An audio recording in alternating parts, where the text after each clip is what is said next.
Un poco lo que hablábamos con Benjamín, que él me estaba preguntando recién, es el tema de hasta cuándo podríamos alargar el segundo semestre. ¿Ya? La información que tenemos hasta ahora es que durante enero vamos a tener clases. ¿Ya? De seguro hasta después de la quincena de enero. Hasta fin de mes no creo que todos los ramos tengan clase. ¿Ya? Por lo tanto, yo lo que les recomiendo y lo que se nos ha integrado a nosotros como docentes también es que les hagamos llegar la información de que ojalá se acostumbren a que día a día ustedes revisen su calendario de clases, ¿ya? Su horario de clase. Porque, por ejemplo, los que a lo mejor han estado ya observando cómo están distribuidos los horarios de las clases, hay algunas clases que cambian un poquito, ¿ya? Esta semana de seguro tienen un horario distinto al que tienen la próxima semana, ¿ya?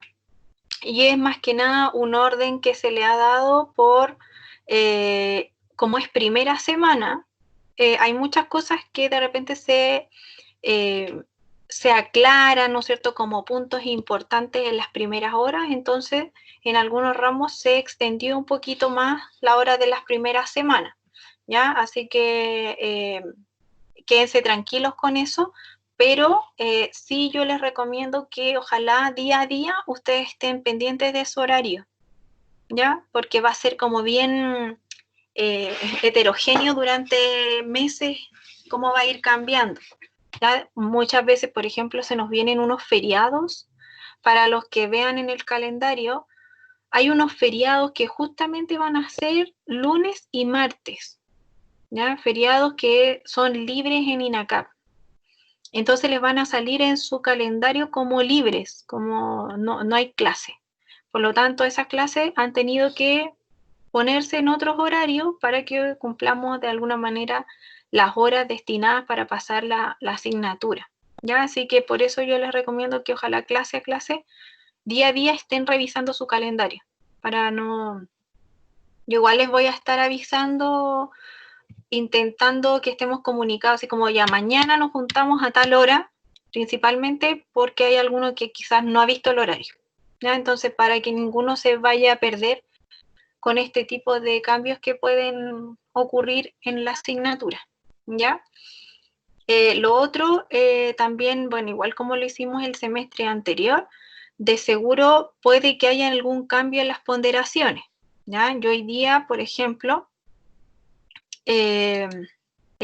tengo acá, les voy a compartir mi escritorio para que hablemos un poquito de lo que es el descriptor de la asignatura. ¿Ya? Yo como siempre les menciono, es súper importante, chicos, que ustedes pueden ver esto que yo estoy mostrando en mi pantalla.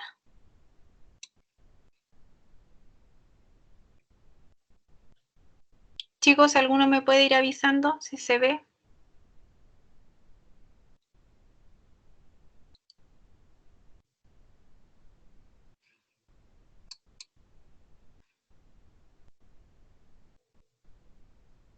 ¿Alguno me puede avisar?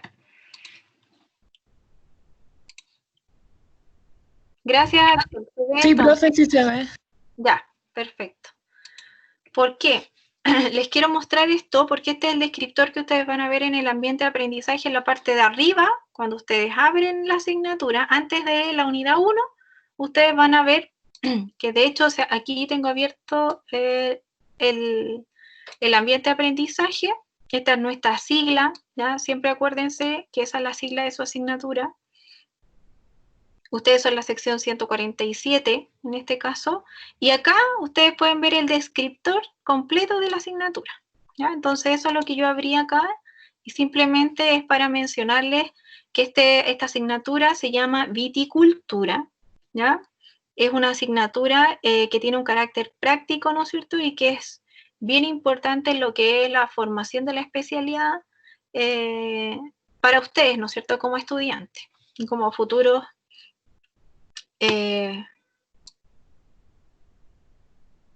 especialistas del área agrícola, ¿verdad? Entonces, yo lo que me quería referir es un poquito a esta parte, que es la unidad de aprendizaje. Las unidades de aprendizaje que nosotros vamos a empezar a observar son 4 principales, ¿ya? Son 4 unidades que vamos nosotros a tomar como unidades de aprendizaje, dentro de la cual la unidad 1, que es la que vamos a comenzar hoy, habla de la importancia de la vid en Chile y en el mundo, ¿ya? Luego vamos a hablar de cómo son los hábitos de crecimiento y los hábitos de fructificación de la vid. Y es aquí, ¿no es cierto?, donde ustedes van a empezar a recordar un poquito de lo que vimos en Fruti 2, cuando hablamos de los hábitos de crecimiento y cuando hablamos también de los hábitos de fructificación, cómo fructifica la vid, dónde da frutos, en qué estructura vegetativa, ¿no es cierto?, podemos observar esta producción frutal. La unidad 3 trata, ¿no es cierto?, de manejos generales en la vid, y aquí lo que vamos principalmente de lo que vamos a hablar y lo que vamos a mencionar es principalmente todos los manejos que tienen que ver con los manejos culturales, con las labores asociadas a, ¿no es cierto?, la producción de uva, en este caso. Recordemos, para los que a lo mejor todavía no están muy relacionados con el concepto de vid, la vid es la planta, ¿no es cierto?, que produce el fruto llamado uva, en este caso, ¿ya? La unidad número 4 va a contemplar conceptos como fitosanidad en la vid, ¿ya? Que eso también un poquito ya traemos este concepto desde Fruti 2. También vamos a hablar de lo que es la cosecha de la vid y lo importante que es, ¿no es cierto?, la post cosecha del fruto, ¿ya? Entendamos como cosecha el momento en el cual uno recoge la fruta, y la post cosecha todo los tratamientos que conllevan el cuidado de la uva cosechada, ¿ya? ¿Para qué? Obviamente para que conserve todas las propiedades organolépticas que hacen, ¿no es cierto?, que un fruto sea de buena calidad. Acá vamos a tener, ¿no es cierto?, conceptos distintos, porque nosotros cuando hablamos del concepto de viticultura, chiquillos, hablamos del concepto de viticultura cuando hablamos del concepto de producción de uva, ¿ya? De uva en distintos sentidos. ¿Para qué ocupamos la uva, chiquillos? ¿Por qué es importante producir uva? ¿Con qué objetivo ustedes producirían uva?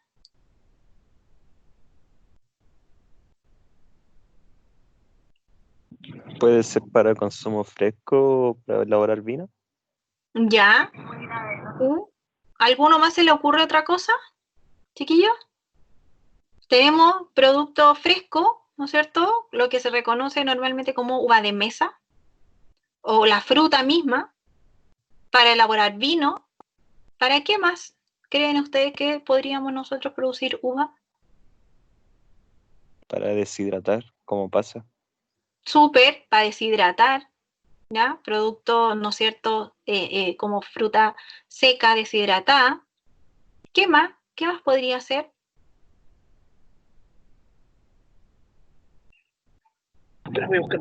¿Puede ser como para hacer aceite, profe?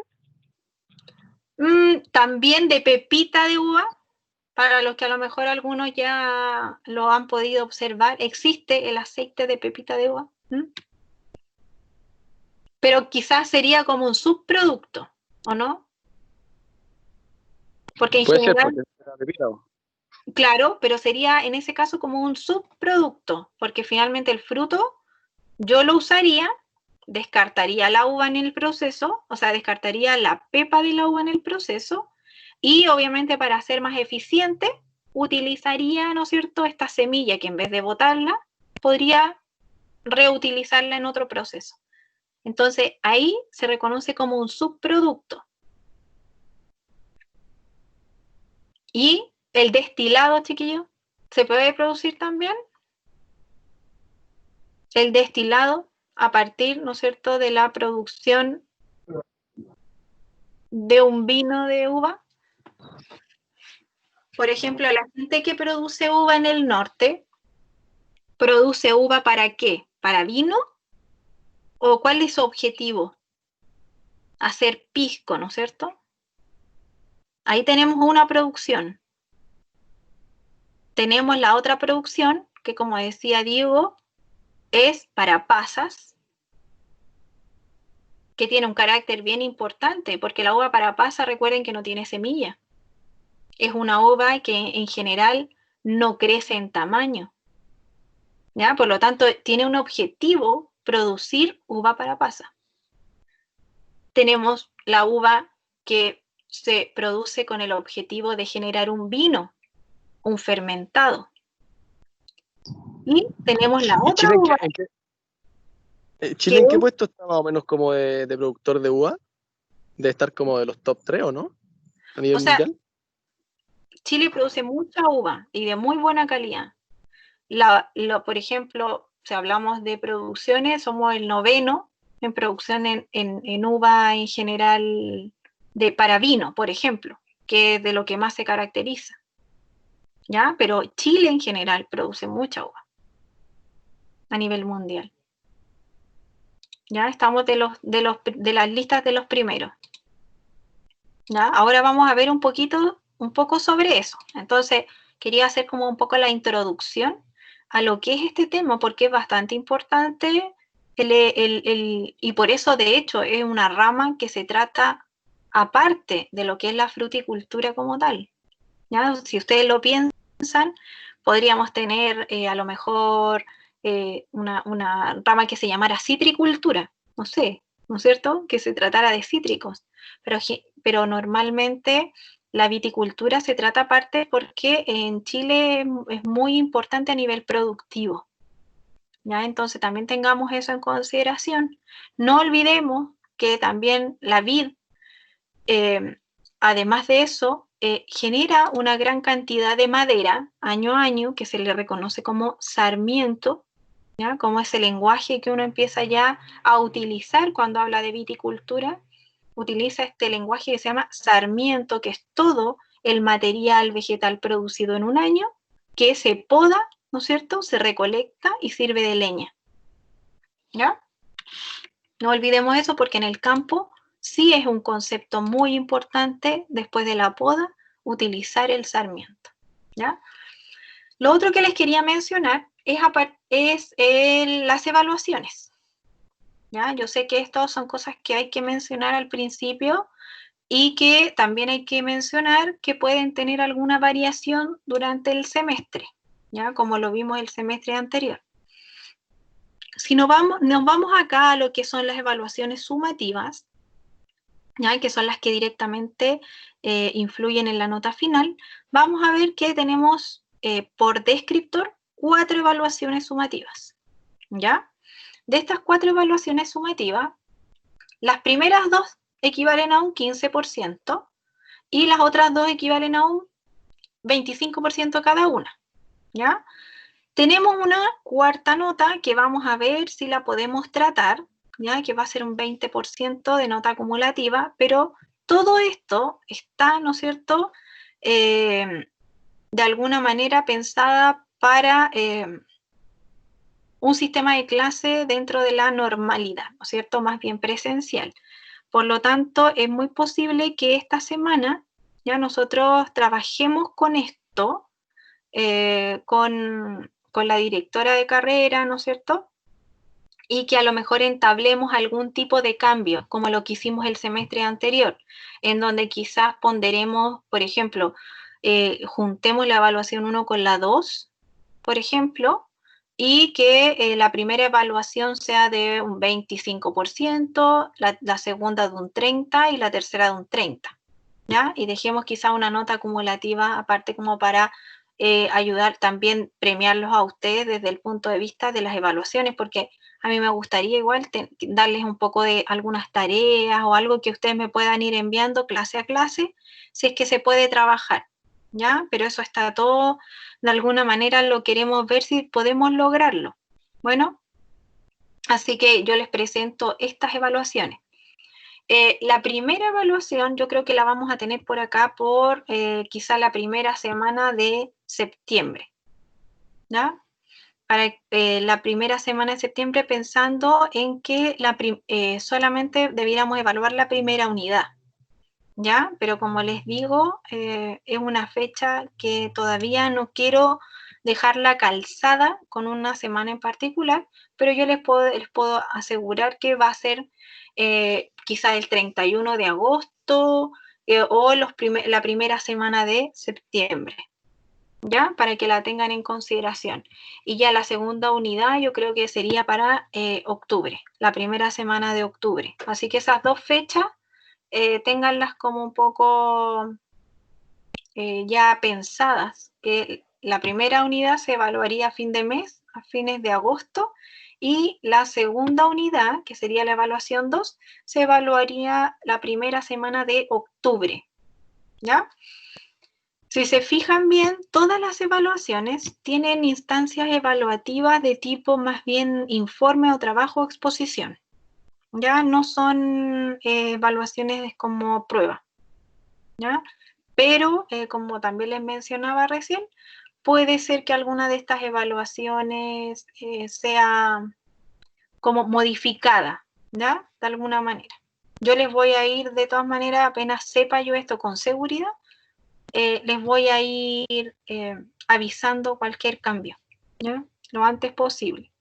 Y acá abajo, en la bibliografía, tienen algunas bibliografías que se recomiendan para de alguna manera, ¿no es cierto?, ir apoyándonos la información que nosotros les estamos dando también en la clase a clase y cuando tengan muchas veces que elaborar quizá algún trabajo. Bueno, ¿van bien hasta ahí, chiquillos? ¿Tienen alguna duda? Es importante que vamos aclarando algunas dudas de repente al principio porque van a irse, ¿no es cierto?, dando algunas preguntas importantes a medida que vamos avanzando en el curso, ¿ya? Entonces yo ahora les voy a mostrar la presentación. Hay algunos más que entraron, sí. Bueno, este curso es como un poco diferente al anterior, ¿ya? Bueno, aquí yo les había anotado un poco las ponderaciones y les iba a mencionar, ¿no es cierto? Lo mismo que les acabo de mencionar, pero en realidad ya se los dije con el descriptor, que es más interesante, ¿ya? ¿Alguien tiene alguna consulta, chiquillos? Que me vayan preguntando. Yo tengo una, profe, pero como no tan en relación a lo que estamos hablando.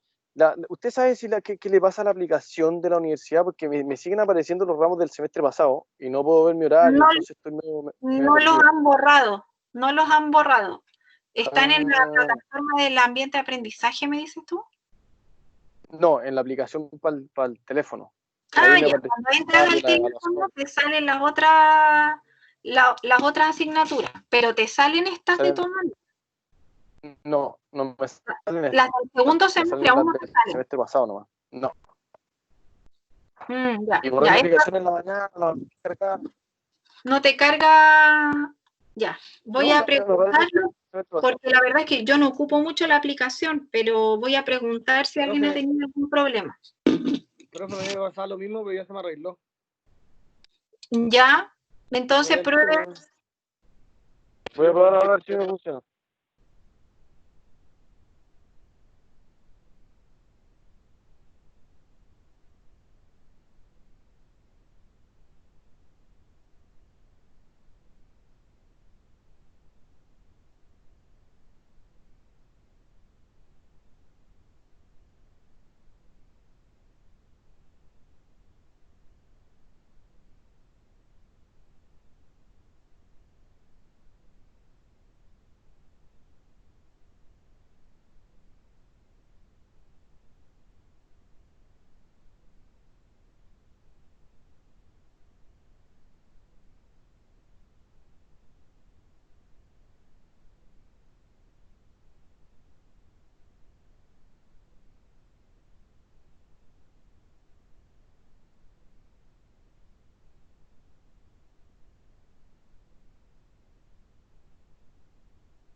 ¿Cabrón, alguien quiere escuchar a la profe o solo yo no la escucho? No, yo tampoco. Yo tampoco.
Ya chicos, me disculpan, me volví.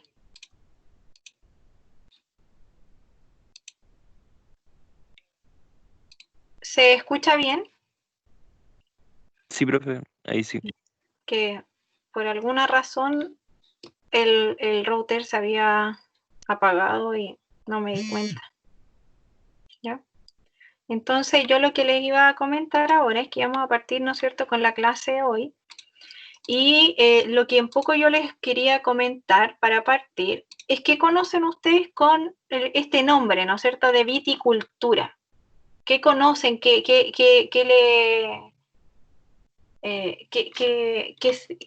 reconocen con la palabra y con respecto, ¿no es cierto?, a lo que es la producción como tal?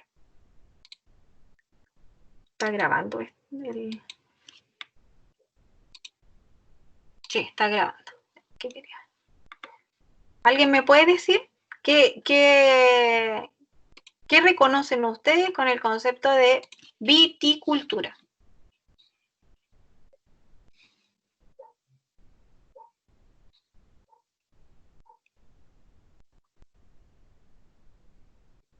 ¿A nadie se le ocurre como una palabra? Viti, ¿de qué viene? De uva. De uva, ¿no es cierto? Es como en la producción, la cultura de la uva, la producción de la uva, ¿no es cierto?, el cultivo como tal de la uva. El cultivo, ¿qué quiere decir eso? El cultivo desde, ¿no es cierto?, de la producción misma de la planta hasta la producción, ¿no es cierto?, de sus frutos.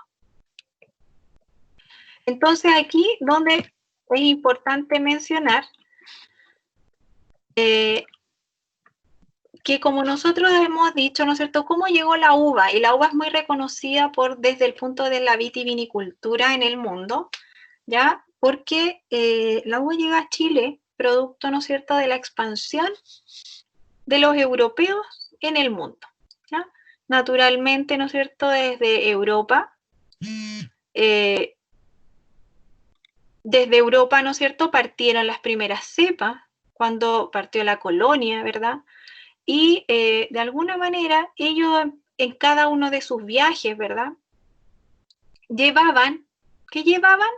Vino, porque de alguna manera el vino estaba muy relacionado con lo que era también la religión, ¿ya? Recordemos que antiguamente estaba muy relacionado que cada una de las misas o lo que se reconocía como tal, se consumía, ¿no es cierto?, este producto fermentado. En cada uno de estos viajes, ¿no es cierto?, y en cada uno de estos viajes también que tenían de alguna manera este objetivo de ir a mostrar la iglesia al mundo, ¿no es cierto?, ellos llevaban vino para hacer sus misas en cada uno de los lugares que colonizaban. Pero los viajes eran tan largos en esos tiempos, ¿no es cierto?, que finalmente sus productos llegaban avinagrados a destino final, ¿ya? Lo mismo pasaba cuando, ¿no es cierto?, sus viajes fueron a Sudáfrica y también a Nueva Zelanda y Australia. Entonces, ¿qué es lo que finalmente empezó a ocurrírsele a cada uno de estos viajeros, ¿no es cierto?, a estos colonizadores?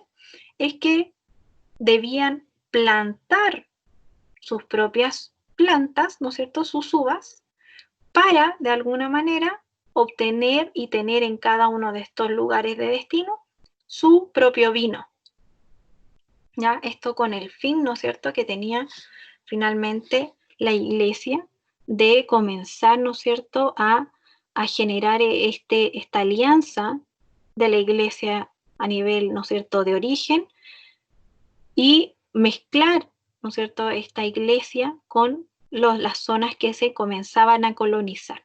Y es ahí cuando comienzan, ¿no es cierto?, las primeras plantaciones. Llegan, ¿no es cierto?, las primeras variedades, entonces, desde estos orígenes. También vamos a ver que a nivel mucho más asilvestrados, ya existían algunas plantas, ¿no es cierto?, que parecían también ser vides de las que se reconocen, por ejemplo, como vino, pero, ¿no es cierto?, eran mucho más asilvestradas y podían, ¿no es cierto?, de alguna manera producirse en otros lugares del mundo, pero no eran las mismas, las que conservamos hasta el día de hoy. Si nosotros pudiéramos ver cómo son las producciones, por ejemplo, del vino en el mundo, en este caso, podríamos ver que durante, ¿no es cierto?, los años es bastante fluctuante, pensando, ¿no es cierto?, en que está dado esta producción a nivel mundial, a nivel de cada uno de los países del mundo que, ¿no es cierto?, producen en este caso vino como tal. Ustedes podrían ver acá que la producción aproximadamente se mueve entre los 300 millones de hectolitros y 200, más o menos 240 millones de hectolitros. Eso a nivel mundial. ¿Se imaginan ustedes cuál es la participación de Chile en el mundo a nivel de producción de vino? Esto es la fuente de la OIB, ¿ya? Organización de alguna manera que está interviniendo mundialmente en lo que son estos datos, ¿ya?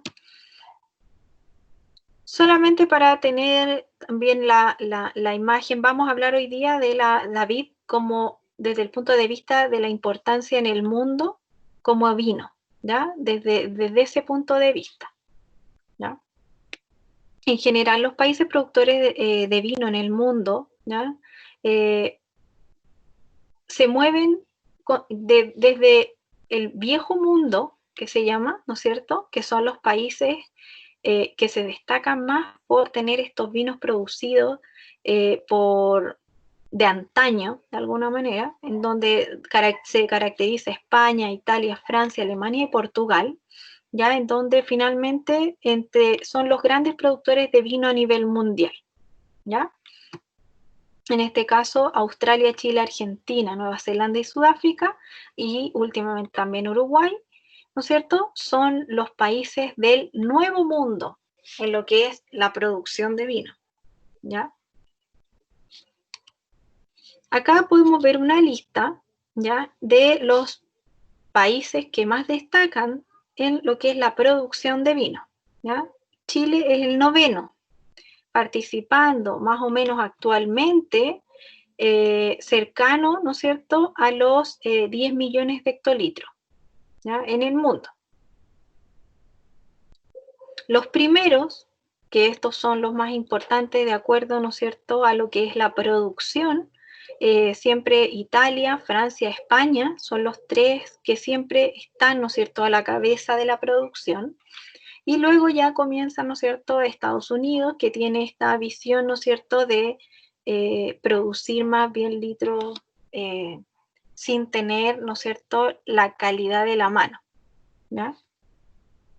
Pero finalmente lo importante de esta lista es tener en cuenta, ¿no es cierto?, que estos son los 3 principales y que Chile está, ¿no es cierto?, en un 9º lugar con más o menos alrededor de 10 millones de hectolitros. Esa es su participación a nivel mundial. Recordemos que el promedio estaba, ¿no es cierto?, entre los 300 y los 240 millones de hectolitros. A nivel de, ¿no es cierto?, de recopilación de prensa y de cómo se mueven, ¿no es cierto?, estos números, vamos a ver, ¿no es cierto?, que lo que finalmente producen, ¿no es cierto?, está muy relacionado también con la calidad de los productos.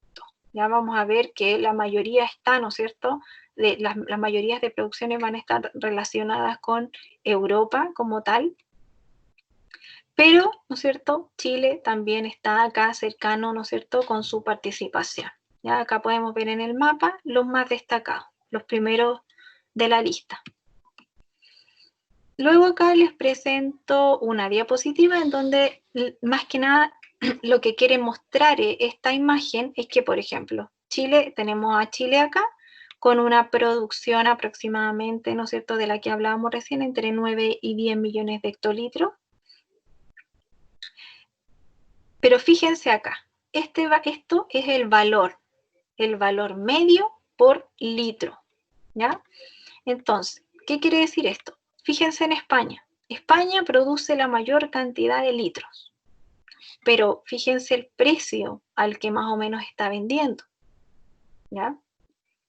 ¿Qué quiere decir esto? España vende vino, pero vino barato, ¿ya? Luego tenemos Italia. Italia produce un poco menos, pero miren los valores a los cuales Italia comercializa sus vinos, ¿ya? Por lo tanto, acá empezamos a ver que quizá hay una baja en millones de litros, quizá los rendimientos por planta son mucho menores porque privilegian la calidad antes que la cantidad. Entonces el producto final es de mucho mejor calidad y se puede comercializar a un mejor precio. Fíjense, en Francia produce menos litros, pero duplica su precio, su valor de venta, ¿ya? Por lo tanto, acá es cuando, ¿no es cierto?, vamos viendo cómo entra dinero a un sistema, principalmente por, ¿no es cierto?, esta cadena de fermentado. Chile está, ¿no es cierto?, con un valor bastante bajo, es reconocido en el mundo por vender productos de calidad y a muy bajo precio, ¿ya? Que es un poco lo que se está tratando, ¿no es cierto?, de pelear a nivel, ¿no es cierto?, internacional. Acá ProChile es una de las instituciones que se encarga, ¿no es cierto?, de publicitar nuestros productos en el mundo, intentando, ¿no es cierto?, revalorizar, ¿no es cierto?, y aumentar siempre este valor. Nueva Zelanda, por ejemplo, es uno de los nuevos países del nuevo mundo, ¿no es cierto?, de los productores de vino, que finalmente tiene muy poquita producción en comparación a los otros países, pero su precio no es malo, por lo tanto la entrada que tiene en millones de euros supera muchas veces a otros países, ¿no es cierto?, que también pueden comercializar a ese mismo valor, un valor menor. Y entrando en lo que es la vitivinicultura en Chile, ¿no es cierto?, que cuando hablamos de vitivinicultura en sí, como la palabra lo dice, es la viticultura que está relacionada con la producción de vino, ¿ya?, en este caso. Y lo primero que les presento yo acá es un mapa de Chile, en donde podemos observar los lugares en donde hoy se representan las zonas vitivinícolas más importantes del país, ¿ya? En el norte, por ejemplo, tenemos esta zona que está marcada en Coquimbo. Después, más abajo, ¿no es cierto?, tenemos la zona de la Aconcagua, en donde podemos ver, ¿no es cierto?, estos valles que destacan bastante, ¿no es cierto?, que un poco se van a diferenciar los valles que vemos acá de la Aconcagua, principalmente por la interacción que tienen con las temperaturas, ¿ya? El Valle de la Aconcagua, que es un poquito más al norte acá, es mucho más caluroso que si lo comparamos, ¿no es cierto?, con el Valle de Casablanca, y por lo tanto vamos a observar que las variedades que destacan en cada una de estos lugares son bastante distintos, porque obviamente van a elaborar productos diferentes, ¿ya? Lugares más cálidos, en general, están representados por variedades tintas, variedades más moradas, ¿no es cierto?, más oscuras.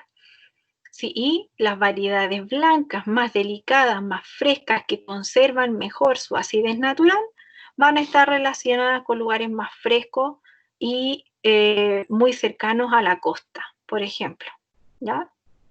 Entonces ahí tenemos valles de Casablanca, Lleida.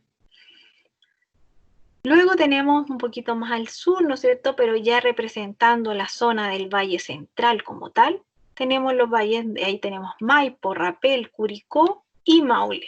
Ya acá, ¿no es cierto?, estamos representando todo lo que es la zona del Valle Central. Y si nos vamos más al sur, ¿verdad?, tenemos valles mucho más fríos, completamente sureños, muy criollos desde el punto de vista de la historia de las primeras variedades. Tenemos el valle de Itata y Biobío, acá, ¿ya? Zonas mucho más frías y con características y variedades muy diferentes también. Si seguimos hablando sobre Chile, ¿no es cierto?, y incorporamos acá la palabra relieve, vamos a ver, ¿no es cierto?, que Chile tiene los distintos relieves de los cuales ya hemos hablado en algunos momentos antes. Tenemos la cordillera de los Andes representando las zonas más altas, ¿no es cierto? Luego tenemos esta depresión intermedia, ¿ya?, que en donde podemos encontrar generalmente estos valles transversales. Luego tenemos la cordillera de la costa, que nos separa de alguna manera de esta planicie litoral, ¿ya? Todo este relieve y topografía que lo hace ser distinto nos da distintos climas y distintas condiciones en las cuales podemos llegar a producir la vid, ¿ya? Como dice acá, solo un 20% de la superficie es plana, ¿ya? Por lo tanto, en este caso, ¿no es cierto?, va a ser representada por una parte muy pequeña productiva.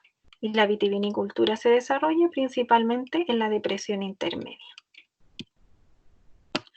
Si hablamos de algunas variedades, van a resonar quizás algunas que son las más producidas en Chile, ¿ya? Estas variedades que yo les menciono hoy son variedades que están destinadas a la producción de vino, en este caso. Vamos a ver que la variedad como más conocida, ¿no es cierto?, quizá en el mercado es el Cabernet Sauvignon, que es originaria de Francia, el Merlot, también originario de Francia, el Carmener, el Sauvignon Blanc y el Chardonnay. De estas variedades, ¿alguien me podría decir cuáles son blancas y cuáles son tintas? ¿Las reconocen? Sauvignon Blanc es blanca. El Chardonnay es blanco igual. Sí, La primera 3 tintos y las últimas 2 blancos. las Ya. últimas dos son blancas, ¿verdad? Muy bien. Pero también hay que tener en cuenta que si bien estas dos son blancas, ¿no es cierto?, están todas familiarizadas. ¿Ya? Esto, si hiciéramos un árbol genealógico, podríamos ver que son como primos, ¿ya? En este caso, ¿ya? Todas son, en este caso, de origen francés. Por lo tanto, uno siempre cuando habla de, muchas veces, el origen del vino, habla, ¿no es cierto?, de que tiene este origen francés, porque la mayoría de las cepas y variedades son de este origen. Otras que son menos reconocidas, pero que hoy en día están siendo bastante importantes y están llegando a nuestro país de manera más productiva, ¿ya? Por ejemplo, está el Syrah. El Syrah es bastante reconocido, ya se produce mucho en Chile y da muy buena calidad. ¿Por qué? Porque es una cepa tinta, es una cepa que soporta las temperaturas que tenemos en Chile, ¿no es cierto? Y está entregando muy buena variedad a nivel productivo, ¿ya? Tenemos luego el Pinot Noir. El Pinot Noir es una cepa que se considera la tinta de los blancos, ¿ya? Es una cepa que muchos la caracterizan como una variedad muy delicada, que tiene un carácter muy parecido a los blancos, pero es tinta, ¿ya? Es oscura. El Cabernet Franc es también una cepa francesa, que es una cepa muy potente, que generalmente ustedes la pueden encontrar siendo parte de las mezclas de los vinos, ¿ya? El Malbec, que es la cepa característica, ¿no es cierto?, de Argentina, en este caso Malbec Ocot, también la reconocen como con esos nombres. El Riesling es una variedad blanca, igual que el Viognier y el Gewürztraminer, ¿ya? Esas son 3 variedades blancas de las cuales están acá en la segunda lista, ¿ya? Son variedades muy frutales, muy aromáticas, con características que son bastante distintas a las que estamos acostumbrados, por ejemplo, a encontrar en un Sauvignon Blanc y en un Chardonnay, que es lo más común. La variedad Carmener, ¿alguno de ustedes sabe la importancia que tiene en Chile la variedad Carmener? ¿Por qué es importante? ¿Por qué es relevante en la historia de Chile? O se menciona el Día del Carmener, por ejemplo. Ya existe el Día del Carmener.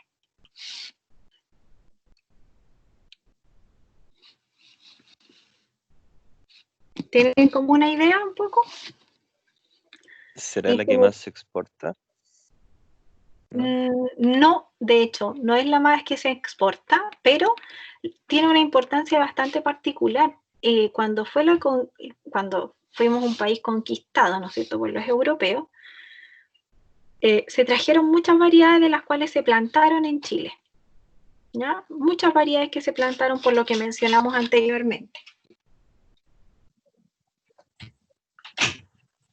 Una de esas variedades fue el Carmener. En la misma época en la cual... ¿Sí? Disculpe, termine esa historia, termine la historia.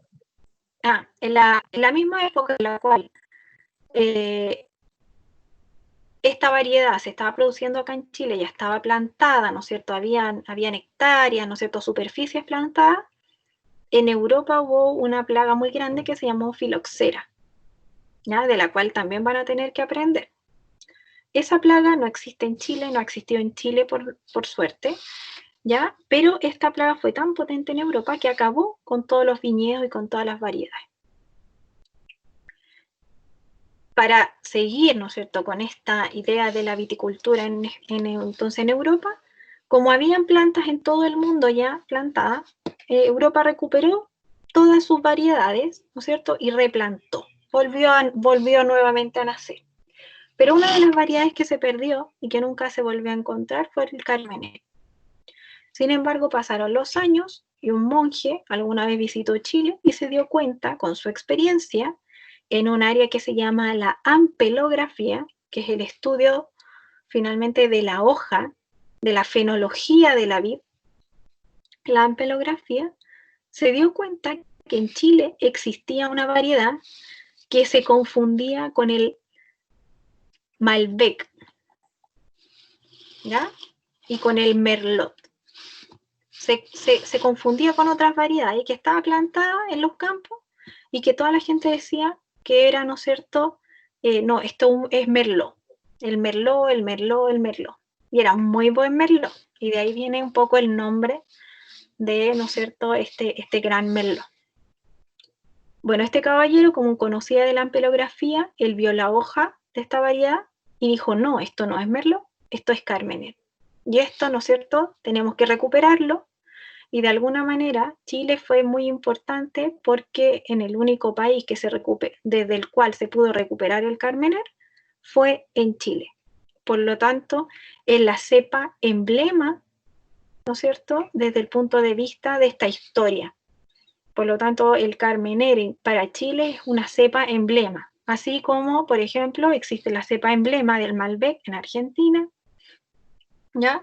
Esto sucede, ¿no es cierto?, un poco lo mismo con el Carmener en Chile. ¿Alguien me iba a preguntar algo? Sí, profe. Mira, en relación, igual a la historia que contó al principio de la expansión de las nuevas variedades, hacia el descubrimiento de América, igual y a través de la evolución que tomaron esas cepas al ser plantadas, y hay, según una investigación de Lubetitz, Dragomir Lubetitz, Dragomir, ¿así se llama? Él había dicho que esto ayudó inclusive a crear nuevas variedades, porque claro, en América, a través de las plantas injertadas que en América están. Sí.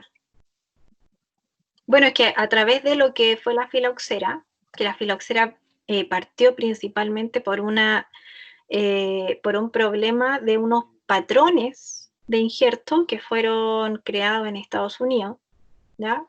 En Estados Unidos se generaron, porque esta plaga se supone que existía en Estados Unidos, y se generó una infección, ¿no es cierto?, a partir de plantas que iban injertadas sobre patrones con filoxera. Y eso ¿no es cierto?, se envió a Europa, y desde ese momento, ¿no es cierto?, comenzó esta plaga de manera masiva, terminando con los viñedos en Europa, ¿ya?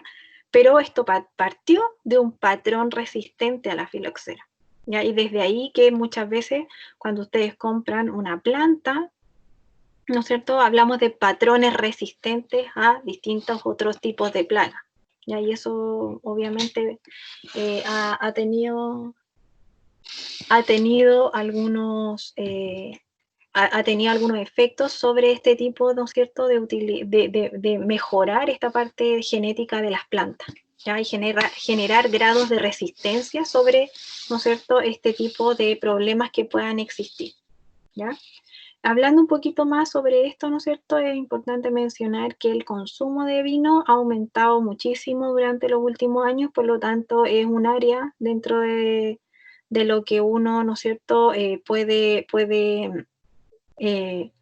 ir mejorando día a día. Sin embargo, ¿no es cierto?, hubo una baja muy grande, que es lo que ustedes pueden ver ahí, que en los años 60, por ejemplo, eran 60 litros per cápita año de vino.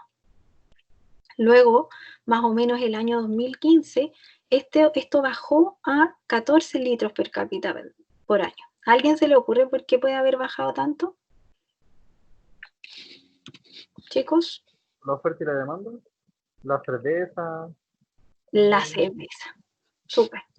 Eso fue un tema para los consumidores de vino, ¿ya? Partió mucho lo que el 2015 tomó mucho auge lo que fue la cerveza artesanal, ¿ya? Y eso de alguna manera le quitó mucho puesto a lo que la gente consumía como vino. Sin embargo, con los años esto ha ido variando mucho más, ¿ya? Pero variando en positividad con respecto al vino. Hoy día es mucho más el consumo, ¿ya? Pero no ha llegado, ¿no es cierto?, a los niveles que conocíamos como los 60 litros. Ya acá podemos ver, perdón, me moví. Podemos ver un gráfico en donde también podemos observar cuáles son, ¿no es cierto?, las variedades viníferas que se caracterizan por estar, ¿no es cierto?, en Chile generalmente y hacer parte de la producción. Principalmente la variedad más importante es Cabernet Sauvignon, Sauvignon Blanc, Merlot y Chardonnay. ¿Ya? Las otras variedades se producen bastante menos en lo que es, ¿no es cierto?, la producción de vino con denominación de origen. ¿Alguien sabe a qué se refiere la denominación de origen? ¿O la ha escuchado alguna vez? En general. ¿De dónde viene? ¿De dónde proviene? Sí, tiene directamente relación con, ¿no es cierto?, de dónde se produce esa uva. ¿Ya? Más allá del vino, es donde se produce la uva que genera ese vino. Entonces, ¿por qué es importante la denominación de origen? Porque la denominación de origen le da un carácter especial. La uva que por ejemplo, se produce en el Maule tiene una característica muy distinta a la uva que se produce, por ejemplo, en el Cachapoal, la uva que se produce en Colchagua, ¿no es cierto? Entonces, eso es importante desde el punto de vista de producción de vino. Y ahí se le adhiere esta característica de denominación de origen. ¿Ya? Así que es bien importante. Esto con los años, como ustedes ven en el gráfico, ha ido aumentando. ¿Por qué principalmente? Porque, ¿no es cierto?, se le ha dado, ¿no es cierto?, una importancia cada vez mayor a lo que es la denominación de origen, ya que ha aumentado la exportación. Y es ahí donde finalmente se valoriza, ¿no es cierto?, esta característica de la denominación de origen. Esto es un gráfico en donde podemos ver cómo ha ido variando y evolucionando las exportaciones. Ya esto hasta el 2017, pero uno puede ver que, ¿no es cierto?, la exportación, si bien ha ido aumentando, ha ido aumentando más bien el valor que los litros producidos. Por lo tanto, se ha ido revalorizando. ¿Ya? Acá también pueden ver cómo se mueven, ¿no es cierto?, estos precios. Finalmente, hoy día también se elabora mucho espumante de buena calidad, lo que ha aumentado también el valor, principalmente desde el punto de vista de la exportación de vino. ¿Ya? Esto es lo que un poco yo les mencionaba anteriormente, ¿no es cierto? Este Carmener, que es la variedad emblema en Chile, desapareció en 1850 después de esta gran plaga, ¿no es cierto?, que ocurrió en Europa por estos portainjertos americanos que se utilizaron, que venían con este grado, ¿no es cierto?, de infectación. ¿Ya? Acá, bueno, yo lo que les comentaba es que experimentados, ¿no es cierto?, en ampelografía se dieron cuenta que el Carmener estaba presente acá y extinta, ¿no es cierto?, en Europa. Y es acá donde de alguna manera voy a terminar la clase de hoy para que sigamos el miércoles. Creo que tenemos la próxima clase. El miércoles a las 12. Y quiero irme un poquito con este gráfico que de alguna manera explica cómo es la fenología. ¿Se acuerdan del concepto de fenología? El concepto de fenología está relacionado con cuál es el ciclo, ¿no es cierto?, productivo, en este caso de la vid.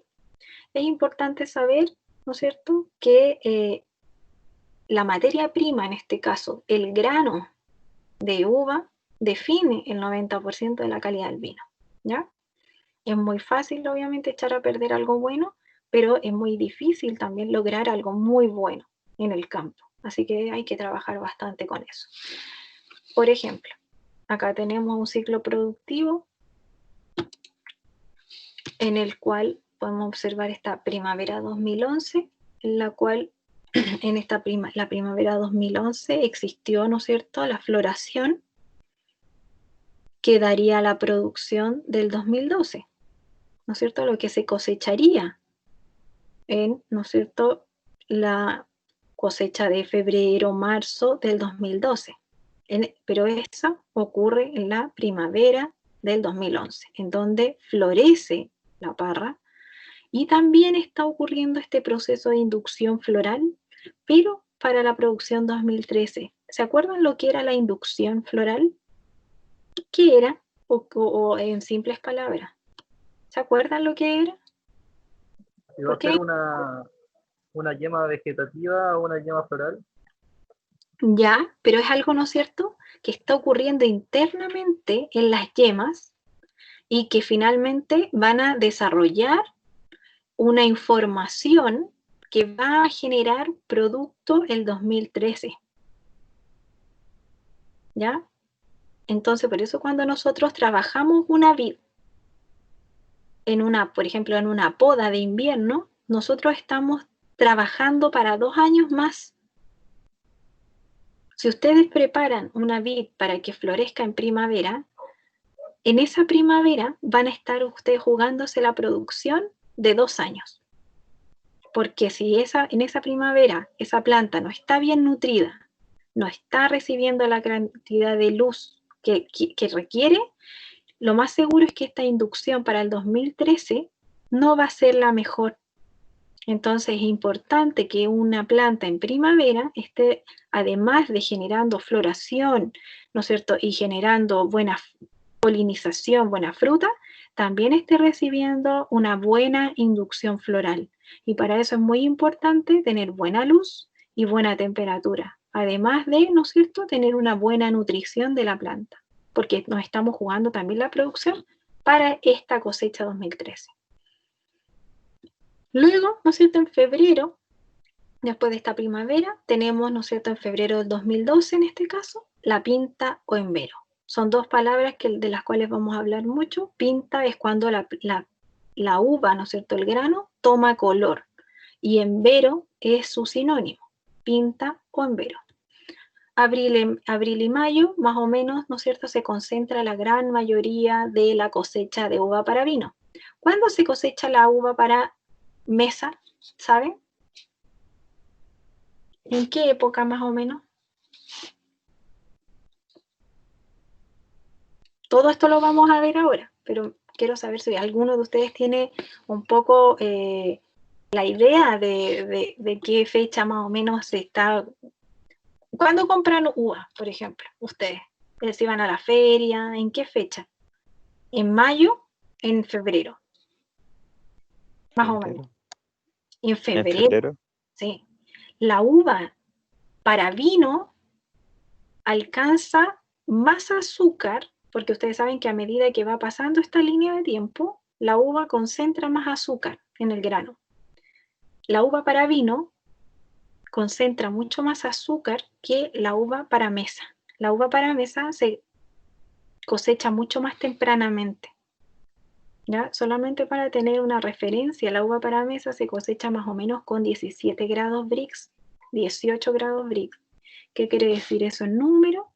Que si ustedes hicieran un jugo de uva con la uva de mesa, tendrían más o menos 17 gramos en 1 litro de jugo. 17 gramos de azúcar en 1 litro de jugo. Ese es el nivel de dulzor que podrían sentir en un jugo de uva de mesa. Y en un jugo de uva de vino, ustedes podrían tener hasta 250 gramos de azúcar en 1 litro de vino. Así de diferente puede llegar a ser. ¿Ya? Entonces es mucha la diferencia. En este caso, vamos a ver, ¿no es cierto?, que finalmente esta valla está compuesta, ¿no es cierto?, por la piel que vemos acá, por la semilla, ¿no es cierto?, y por una pulpa que también va a estar dando origen, ¿no es cierto?, a este cuerpo completo de la vid.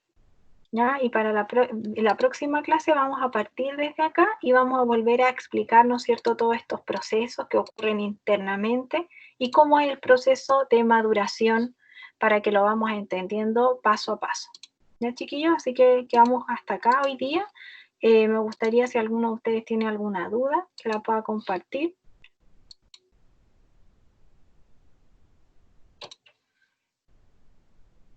Profe, esa plaga que llegó a Europa, ¿ahora está siendo controlada o fue exterminada?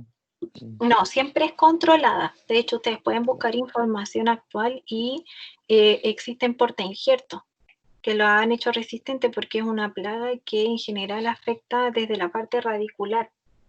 Entonces, han hecho portainjertos resistentes y variedades resistentes a la plaga. ¿Ya? Pero es una plaga existente. En Chile no, es una plaga ausente. Pero en otros lugares del mundo sí existe.